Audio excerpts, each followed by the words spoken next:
श्री स्वामी समर्थ। आज आपण खानदेशी पद्धतीने वरणबट्टी बनवणार आहोत। आज गुरुवार होता, स्वामींच्या नैवेद्यासाठी मी वरणबट्टी केली आहे। ही मी बट्टी ना लाटलेली आहे ना वाफवलेली, डायरेक्ट पाण्यामध्ये उकळून केलेली। चला तर मग रेसिपीला सुरुवात करूया। इथं मी जाड पीठ घेतलंय गव्हाचं। हे नसेल तुमच्याकडे तर तुम्ही साधं पीठ आपलं गव्हाचं घेऊ शकता, त्यात रवा टाकू शकतात। धने घेतले, बडीशेप, ओवा, जिरे, मीठ आणि हळद घेतली। आणि इथं वरणसाठी मी तुरीची आणि मुगाची डाळ भिजत घातली आहे। आता हिला मी कुकरवर टाकून घेते स्वच्छ धुवून, आणि यात पाणी टाकून हळद आणि थोडंसं तेल टाकून याच्यात 2 शिट्ट्या काढून घेईल कमी गॅसवर। मस्त मऊ आपली डाळ शिजून तयार होते। एकदम चविष्ट लागते बट्टी आणि करायला पण सोपी। आपल्याला लाटायची गरज नसते आणि कमी भांडे वापरता ही बट्टी तयार होते आपली। झटपट तयार होणारी बट्टीची रेसिपी आहे, शेवटपर्यंत नक्की बघा। आणि चॅनलवर नवीन असाल तर सबस्क्राईब नक्की करा। बघा आता आपण पाण्याला उकळी येऊ देऊ आणि कुकर लावून घेऊ, 2 शिट्ट्या होऊ देऊ। तोवर आपण आता इकडं बट्टीची कणिक मळून घेऊ, म्हणजे आपला स्वयंपाक पटापट झटपट होऊन जाईल। आता इकडं बघा, माझ्याकडे जे साहित्य घेतलं होतं मी बट्टीत टाकायला, ते आपण मिक्सरमध्ये बारीक वाटून घेणार आहोत।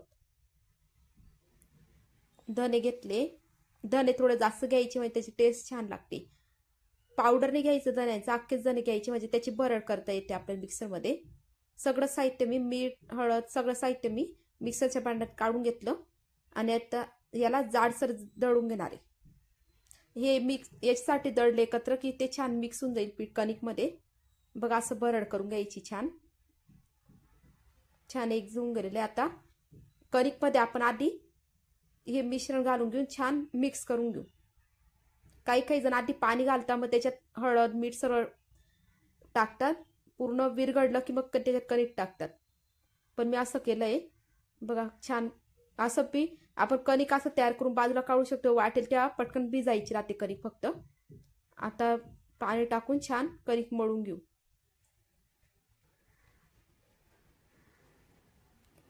तुमच्याकडे जर जाड पीठ नसेल दळलेलं गव्हाचं तर आपली कणिक घ्या, त्याच्यात 1 वाटी किंवा अर्धी वाटी रवा टाका बारीक, तरी जमून जाईल।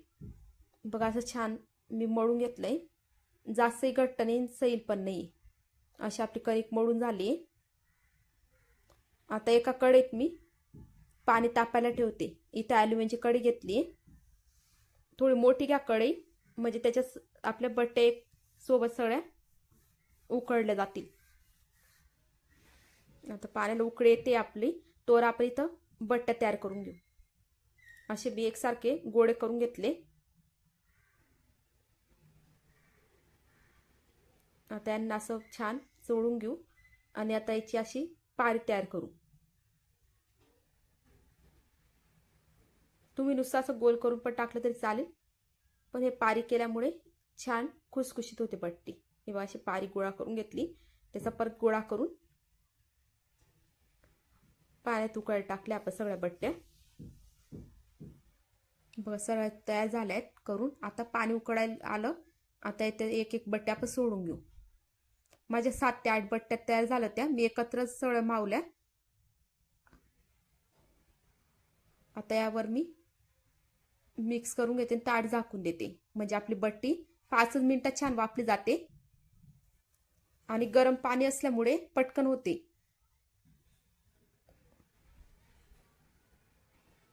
आपलं हे पाणी पण वाया जाणार नाहीये, हे पाणी पण आपण वरणात वापरणार आहे, म्हणून आपले जे भांडे उकळायचं ते स्वच्छ धुवून घ्या, म्हणजे नंतर हे पाणी आपल्याला कामात येतं। असं छान झाकण झाकून दिलं। आता एक तोपर्यंत आपण वरण चेक करू झालं की नाही। बघा आपली डाळ शिजली आहे, एकदम मऊ शिजली। कोणती डाळ शिजवताना किंवा भाजी शिजवताना पाणी कमी टाका, म्हणजे ते मऊ शिजतात। खूप पाणी जर टाकलं तुम्ही तर व्यवस्थित शिजत नाही। बाकी छान मऊ शिजली डाळ। आता याचं पाहू आपण, आपले वाफले का बट्ट्या। गॅस बंद करून दिलाय मी। आता बघा सुरी घालून पाहिली, सुरीला अजिबात काही लागलं नाही, म्हणजे आपली बट्टी छान वाफली गेली। आता सगळ्या बट्ट्या मी चाळणीत काढून घेणार आहे, म्हणजे याच्यातलं पाणी निघून जाईल, एक्स्ट्रा पाणी, आणि तळताना त्या उडणार नाही.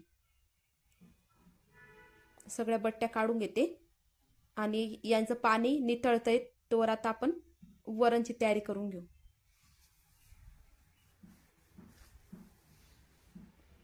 इथं मी वरणबट्टी सोबत खाण्यासाठी विना कांदा लसूण वड्यांची भाजी केली, ती गव्हाच्या वड्या तोंडी लावायला. आता हे जे पाणी हे आपण वरणात टाकून घेऊ. याच्यामुळे टेस्ट पण येते आणि घट्टपणा पण येतो वरणाला, आणि आपलं पाणी पण वायाला जात नाही, गरम पाणी. बघा किती सॉफ्ट आपले वरण झालंय. आता मी आपल्याला जेवढं लागणार तेवढं पाणी मी वरणामध्ये घालून घेते. आता वरणाला फोडणी देऊन घेऊ. इथं कढईत तेल गरम करायला ठेवलंय.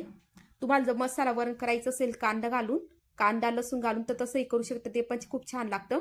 पण मी आज नैवेद्यासाठी करते म्हणून मी कांदा लसूणचा वापर नाही केला आहे. आणि तुरीच्या डाळीत टोमॅटो वापरत नाही, म्हणून टोमॅटो पण घातला नाही मी. फक्त हिरवी मिरची, जिरं आणि मोहरी घालून घेतली. तुम्ही कढीपत्ता पण घालू शकता. आणि जर तुम्हाला सिंपल वरण ठेवायचं असेल प्लेन, तसंही छान लागतं वरणबट्टी सोबत. लसूण नाही म्हणून मी अद्रक घालून घेतलं थोडं चवीसाठी. आता इथं आपण वरण घालून घेणार आहोत.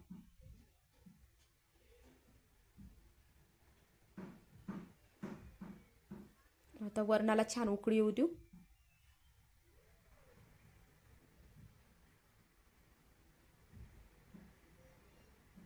आता चवीनुसार मीठ घालून घेणार आहे. हळद घालायची गरज नाही, आपण ऑलरेडी हळद घातली आहे. तुम्ही आज सांबर मसालाही टाकू शकता जर तुम्हाला आवडत असेल तर, पण बट्टी सोबत जितकं साधं वरण ते छान लागतं. बघा छान उकळी आली वरणाला पण. आता आपण गॅस बंद करू. आपलं वरण तयार झालंय, भाजी तयार झाली. आता आपण बट्टी तळायला घेणार आहोत. इथं मी लोखंडाच्या कढईत तेल घालून घेते.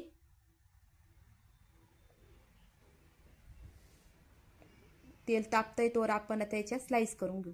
बघा असं कापा. तुम्हाला जर स्क्वेअर व्हाय का तसं तुम्हाला जसं कापता येईल तसं कापा. पण मी तर असं कापलं म्हणजे छान पटापट पण तळलं जातं आणि कुरकुरीत होतात, मध्ये नरम नाही राहत, क्रिस्पी होतं एकदम. बघा एक तुकडा टाकून पाहिला मी. आपलं तेल तापलं. आता यात एक एक बट्टी टाकून घेऊ आपण.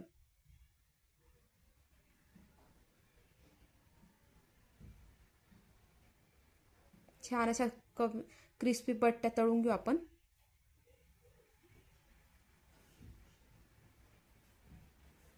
तेल छान तापू द्या. जर तेल तापले तर तेल गुस्स बट्ट्या एकदम कमी तेलात त्या तळल्या जातात आणि जास्त झंझट पण नाहीये, पटकन तयार होणारी रेसिपी. मोठे मोठे भंडारे होतात त्याच्यात ह्याच बट्ट्या केल्या जातात, डायरेक्ट पाण्यात उकळून न लाटता.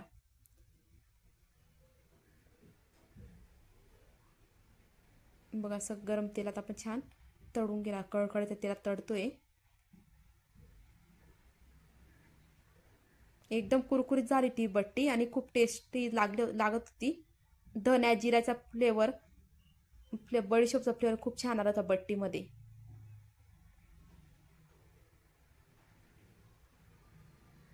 आता आपण बट्टी बाहेर काढून घेऊ. आपली बट्टी तयार झाली. आता बघा मी छान साजूक तूप घालून घेतले वरणावर आणि बट्टीवर. तुम्हाला ही बट्टीची रेसिपी आवडली असेल तर व्हिडिओला लाईक करा, शेअर करा, कमेंट्स करा आणि चॅनलला नवीन असाल तर सबस्क्राईब करायला विसरू नका. श्री स्वामी समर्थ.